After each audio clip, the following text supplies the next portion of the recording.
आइए जानते हैं आज की कुछ अंतर्राष्ट्रीय खबरों को। पहले एक नजर आज की हेडलाइंस पर।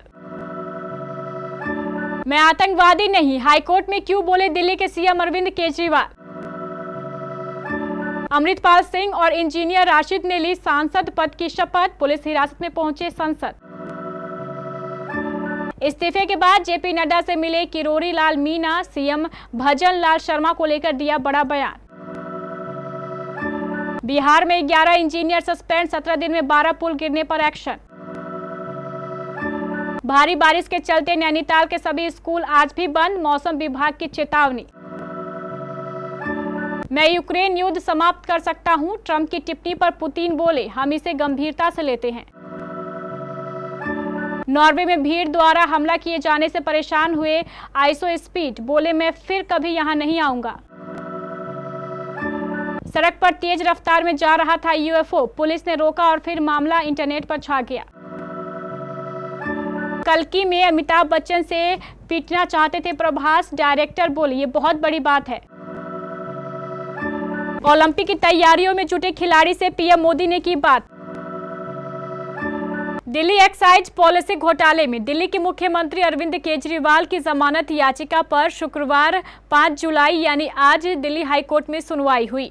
याचिका में सीबीआई की ओर से केजरीवाल की गिरफ्तारी को भी चुनौती दी गई थी। मामले की सुनवाई करते हुए हाईकोर्ट ने सीबीआई को नोटिस जारी किया। अब इस मामले में अगली सुनवाई 17 जुलाई को होगी। मामले की सुनवाई के दौरान केजरीवाल के वकील ने कहा है कि अरविंद केजरीवाल कोई आतंकवादी नहीं है, उन्हें जमानत क्यों नहीं दी जा रही है। इस दौरान कोर्ट ने कहा कि जब आपको जमानत निचली अदालत से भी मिल सकती है तो ऐसे में आप हाईकोर्ट क्यों आए हैं।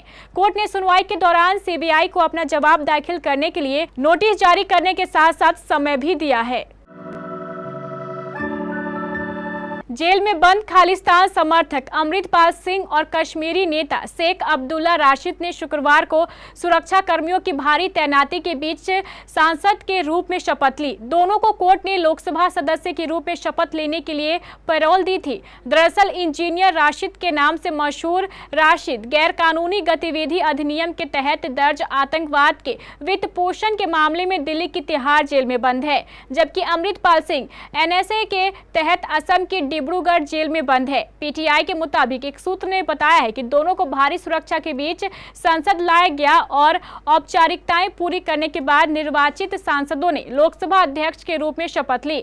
31 वर्षीय अमृतपाल सिंह और 56 वर्षीय राशिद ने हाल ही में जेल में रहते हुए क्रमशः पंजाब के खडूर साहिब और जम्मू कश्मीर के बारामूला से निर्दलीय रूप से लोकसभा चुनाव जीता है। वे अन्य विजयी उम्मीदवारों के साथ 24 और 25 जून को 18वीं लोकसभा के सदस्य के रूप में शपथ नहीं ले सके थे। राजस्थान के मंत्री किरोड़ी लाल मीणा ने गुरुवार को अपने पद से इस्तीफा दे दिया। हालांकि उनका इस्तीफा अभी स्वीकार नहीं किया गया है। उन्होंने शुक्रवार को पार्टी के राष्ट्रीय अध्यक्ष जेपी नड्डा से मुलाकात की। जेपी नड्डा से मिलने के बाद उन्होंने मीडिया से बात की। उन्होंने कहा है कि जेपी नड्डा ने बुलाया था, कुछ ऐसी बातें हुई जिसे मैं बता नहीं सकता। लोकसभा चुनाव के दौरान हमने जनता से बोला था, इसलिए इस्तीफा देना पड़ा। किरोड़ी लाल मीणा ने कहा है कि बुलाया था जेपी नड्डा ने, कुछ ऐसी बातें हुई जिन्हें मैं बताना नहीं चाहता। इस्तीफा बरकरार रहेगा या नहीं, इस सवाल पर उन्होंने कहा यह फैसला करना पार्टी का काम है। जनता के बीच में वचन दिया था कि अगर मैं ईस्टर्न राजस्थान की सीट हार गया तो मैं मंत्री पद से इस्तीफा दे दूंगा। इस्तीफे की कॉपी राष्ट्रीय अध्यक्ष जी के पास भी है। उन्होंने कुछ बातें की हैं, 10 दिन बाद बुलाया है। मेरा कोई दुराग्रह नहीं है, ना मैं पार्टी की लाइन तोड़ने वाला हूं, बस केवल इतना सा ही है कि संगठन और सीएम से कोई शिकायत करता नहीं है। बिहार में 17 दिनों के भीतर एक के बाद एक 12 पुल गिरने के बाद सरकार ने बड़ी कार्रवाई की है। लगातार पुल गिरने की घटना सामने आने के बाद 11 इंजीनियर को सस्पेंड कर दिया गया है। नीतीश कुमार की अगुवाई वाली राज्य सरकार ने नए पुलों के पुनर्निर्माण का भी आदेश दिया है। राज्य जल संसाधन विभाग के अतिरिक्त मुख्य सचिव चैतन्य प्रसाद ने मीडिया से बात करते हुए कहा है कि 9 पुलों के क्षतिग्रस्त होने की सूचना मिली है। इनमें से 6 बहुत पुराने हैं, 3 अन्य निर्माणाधीन है। प्रथम दृष्टया से ऐसा लगता है कि इंजीनियर और ठेकेदार इसमें शामिल है। उन्होंने कहा है कि उड़न दस्ता टीम ने अपनी रिपोर्ट सौंप दी है। इंजीनियर इसे लेकर ना तो सावधान थे और ना ही निगरानी कर रहे थे। इस मामले में विभिन्न पदों के 11 इंजीनियरों को सस्पेंड किया गया है। अतिरिक्त मुख्य सचिव चैतन्य प्रसाद ने कहा है कि नए पुलों का निर्माण किया जाएगा। मौसम विभाग द्वारा भारी बारिश की चेतावनी के बाद नैनीताल के स्कूल 5 जुलाई को भी बंद है। उत्तराखंड के नैनीताल में मौसम विभाग द्वारा भारी बारिश की चेतावनी जारी किए जाने के बाद शुक्रवार को सभी स्कूलों को बंद रखने का फैसला लिया गया। मौसम विभाग ने शुक्रवार और शनिवार को नैनीताल जिले के अलग अलग स्थानों पर भारी से बहुत भारी बारिश के साथ गरज और बिजली गिरने की भविष्यवाणी की है। नैनीताल के जिला मजिस्ट्रेट द्वारा जारी आदेश के अनुसार पूर्वानुमान के मद्देनजर जिले में कक्षा 1 से 12 तक के सभी सरकारी सहायता प्राप्त और निजी स्कूल और आंगनबाड़ी केंद्र शुक्रवार को भी बंद रहे। जिलाधिकारी वंदना सिंह ने कहा है कि मौसम विभाग द्वारा जारी अलर्ट को देखते हुए 5 जुलाई को जनपद नैनीताल क्षेत्र अंतर्गत सभी स्कूल बंद रहे। हो सके तो इसे भी आगे बरकरार रखा जाएगा। रूस ने अमेरिकी राष्ट्रपति पद के उम्मीदवार डोनाल्ड ट्रंप की टिप्पणियों को गंभीरता से लिया है, जिसमें ट्रंप ने कहा था कि वह रूस यूक्रेन युद्ध को समाप्त कर सकते हैं। रूसी राष्ट्रपति व्लादिमीर पुतिन ने गुरुवार को कहा है कि ट्रंप कह रहे हैं कि वह यूक्रेन में युद्ध रोकना चाहते हैं। हम उनकी इन टिप्पणियों को काफी गंभीरता से लेते हैं। बता दें कि ट्रंप ने पिछले सप्ताह राष्ट्रपति जो बाइडेन के साथ राष्ट्रपति पद की बहस की थी। इस दौरान उन्होंने कहा था कि अगर वह निर्वाचित होते हैं तो जनवरी 2025 में पदभार संभालने से पहले संघर्ष को सुलझा लेंगे। फेमस यूट्यूबर आइसो स्पीड को हाल ही में नॉर्वे में लाइव स्ट्रीमिंग के दौरान एक कष्टदायक अनुभव का सामना करना पड़ा। आइसो स्पीड का नाम डेरेन वॉटकिंग जूनियर है। आइसो स्पीड ने अपने प्रशंसकों के लिए स्कैंडिनेवियाई देश का एक अभ्यासी दौरा किया, मगर ये रोमांचक दौरा जल्द ही उनके लिए एक कष्टदायक परीक्षा में बदल गया, क्योंकि सैकड़ों अति उत्साहित लोगों ने उन पर हमला कर दिया। आइसो स्पीड पर अपने होटल से बाहर निकलने का प्रयास करते समय स्टीमर पर हमला किया गया। मीडिया रिपोर्ट्स के मुताबिक यूट्यूबर लाइव स्ट्रीमिंग कर रहे थे, तभी प्रशंसकों ने उनका पीछा किया और तस्वीरें करवाने लगे। कुछ ही समय में भारी संख्या में फैंस वहां पर पहुंच गए। उन्होंने इस दौरान कहा, यह क्या है? नहीं, मैंने सचमुच 10 सेकेंड के लिए नॉर्वे में कदम नहीं रखा है। मुझे नॉर्वे का आनंद लेने दो। इसके बाद वह एक स्टोर में गए, जहाँ प्रवेश द्वार फैंस को रोकने के लिए गार्ड खड़े हुए। फैंस की बढ़ती भीड़ देखते हुए आइसो स्पीड वहां से बाहर भी नहीं आ पा रहे थे।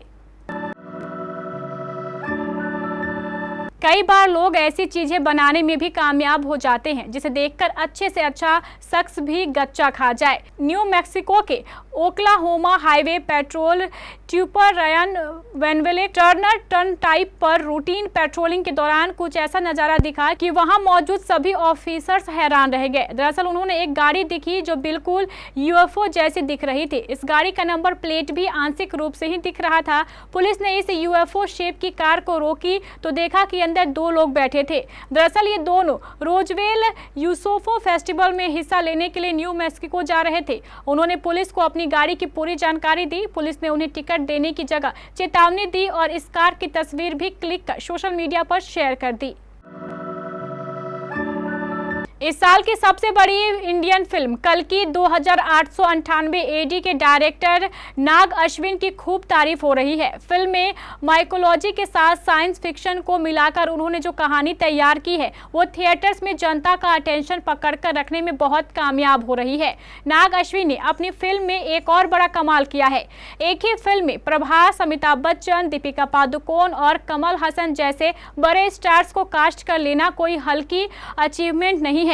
ऊपर से अलग अलग इंडस्ट्री के इतने बड़े स्टार्स के होते हुए भी सेट से किसी भी तरह की खटपट की खबर ना आना भी अश्विन का कमाल है। कल्कि के डायरेक्टर ने अब तक बताया है कि अमिताभ और प्रभास के साथ काम करने का अनुभव बहुत अच्छा रहा। प्रधानमंत्री नरेंद्र मोदी ने पेरिस ओलंपिक की तैयारियों में जुटे खिलाड़ियों से व्यक्तिगत और ऑनलाइन बातचीत की। इस दौरान पीएम मोदी ने एथलीट प्रियंका गोस्वामी से पूछा कि वह ओलंपिक में अपने बालकृष्ण को साथ लेकर जा रही हैं या नहीं। उन्होंने नीरज चोपड़ा से मजाकिया अंदाज में कहा कि उसने अभी तक चूरमा भेजा नहीं, जिस पर ओलंपिक और विश्व चैंपियन भाला फेंक स्टार ने इस बार उन्हें चूरमा खिलाने का वादा किया। दुनिया का सबसे बड़ा खेल महाकुंभ यानी ओलंपिक खेलों का इस बार पेरिस में 26 जुलाई से 11 अगस्त तक आयोजन होने जा रहा है। भारतीय खिलाड़ी इन ओलंपिक की तैयारियों को अंतिम रूप देने में लगे हैं।